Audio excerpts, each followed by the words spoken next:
Something I absolutely love to be able to do is to use my knowledge and understanding of human behaviour and psychological theory to help organisations better help their clients. And I've been collaborating with Vanquis to lift the lid on financial compatibility. So my first question to you is, are you experiencing financial infidelity?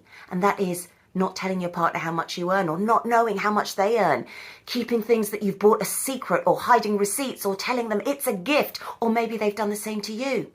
Financial infidelity can be as detrimental to a relationship as any type of infidelity.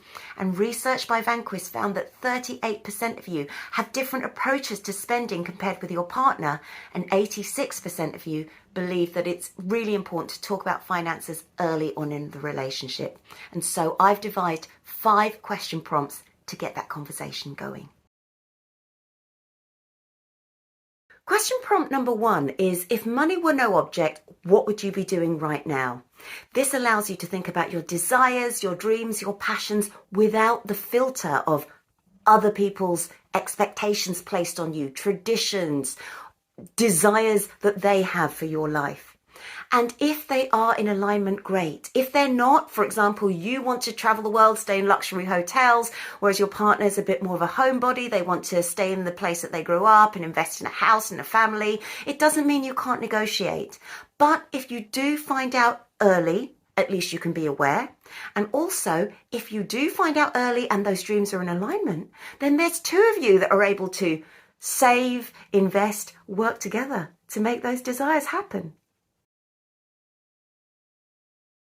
Question prompt number 2, what are your life goals, is actually linked to question prompt number 1, which is, if money were no object, what would you be doing right now?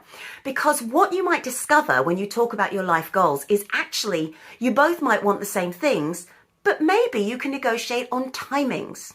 So the best thing to ask yourself is to look at your short-term goals. What do you want to do in the next, say, 3 years?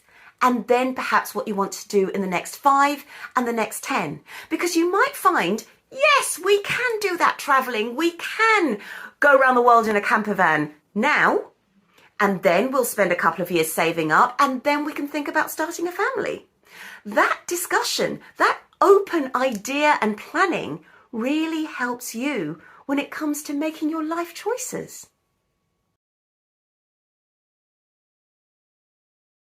I love question 3, which is, how long have you been paying your own bills? Because if, for example, your parents still pay your phone bill or your credit card bill, or a bill comes around and you bury your head in the sand, you don't open that letter, or your partner just has that golden parachute and they can go home and everything gets fixed, that says a lot about where responsibilities are. It might well be that somebody whose bills are paid off by their parents, they just think, well, actually, it doesn't matter what I get into, someone will fix it for me.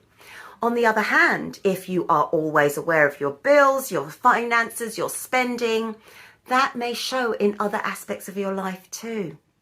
Our approach to responsibility is so important, because if we ignore a credit card statement that comes through, maybe we might ignore an ache or pain. Be aware that certain behaviours in one aspect of life may well transfer into another. Prompt number 4 is one that seems a little counterintuitive if you're one of those people that loves to grab life by both hands and live it to the full. And that is, what are your plans for retirement? Do you have a healthcare plan looking to the future?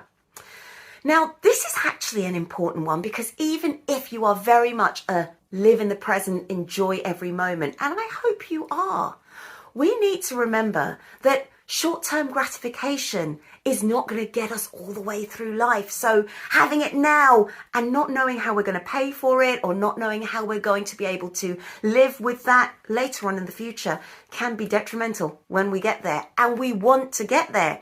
We are now living so much longer than we were even 10 years ago.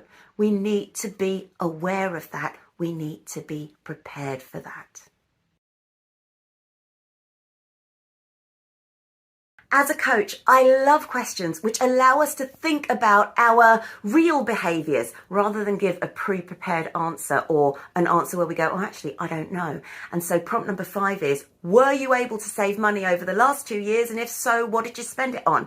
Why? Because an answer which says, yes, I was saving on travel, I was saving on my commute, and I invested it in my house, is different to I saved money and I have spent it on a once in a lifetime bucket list holiday.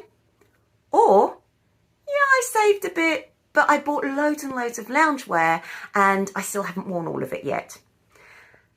We need to understand that financial compatibility is as important as all the other types of compatibility, perhaps even more so.